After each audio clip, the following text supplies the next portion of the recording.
বেসিকিং কে বলো না যে হোক না আমার একটা কথা বলো সার্জন বলো তুমি। তো বন্ধুরা ডিজে সার্জন কিন্তু এখানে রেডি হয়ে গেছে আর দেখতে পাচ্ছ ফাইনাল লুকটা কিরকম। ওই সাইডে মেশিন সেট আপ আছে সমস্ত। তো এই সাইডে কিন্তু ডিজে সার্জন রেডি হয়ে গেছে আর আরেক সাইডে দেখবে, চলো তোমাদেরকে দেখাচ্ছি। ওই সাইডে ঝগড়া লেগে গেছে কে বেস কিং, দেখাচ্ছি চলো ভিডিওটা। আর তোমরা অবশ্যই কিন্তু কমেন্ট করে জানাবে এই যে ফাইনাল লুকটা কিরকম কি লাগছে তোমাদের দেখতে। আর যতগুলো তোমরা সার্জেনের লুক দেখেছো তার থেকে এটা ভালো নাকি খারাপ সেটা একটা রেটিং দিয়ে তোমরা কিন্তু কমেন্টে বুঝিয়ে দাও। তো চলো ভিডিওটা দেখাচ্ছি। কমিটির লোকেরাই একটু তর্ক লেগে গেছিল।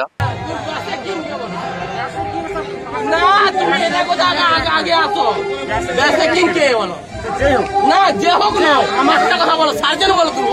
বেসিকিং সার্জন বলো, বেসিকিং তুমি সার্জন বলো। তুমি কেন বলবে না তুমি বেসিকিং সার্জন?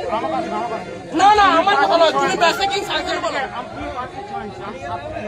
তুমি 10 ফুট হতে বলো, তুমি সার্জন বলো, তুমি সার্জন বলো বেসিকিং। না না তুমি সার্জন বলো বেসিকিং।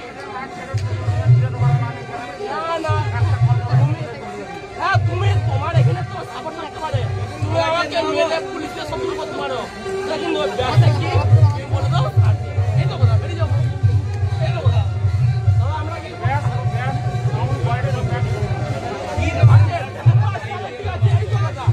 বাস এখানে নারাজলের ঠিক আছে, নারাজলের আমাদের যে কালী পূজা উপলক্ষে যে সেটা বানা হয়েছে DJ Sarzen best sound quality DJ Sarzen. ঠিক আছে ওকে বাস ঠিক আছে। আর কোনো কথা? না না কোনো কথা নেই। ঠিক আছে আর কোনো কথা? না না তুমি যখন বলে তুমি যখন বলে দিচ্ছ সেখানে আমার প্রতি আর কোনো অসুবিধা নেই। ট্রেন্ডিং চলছে কি ব্যাপার কি হলো?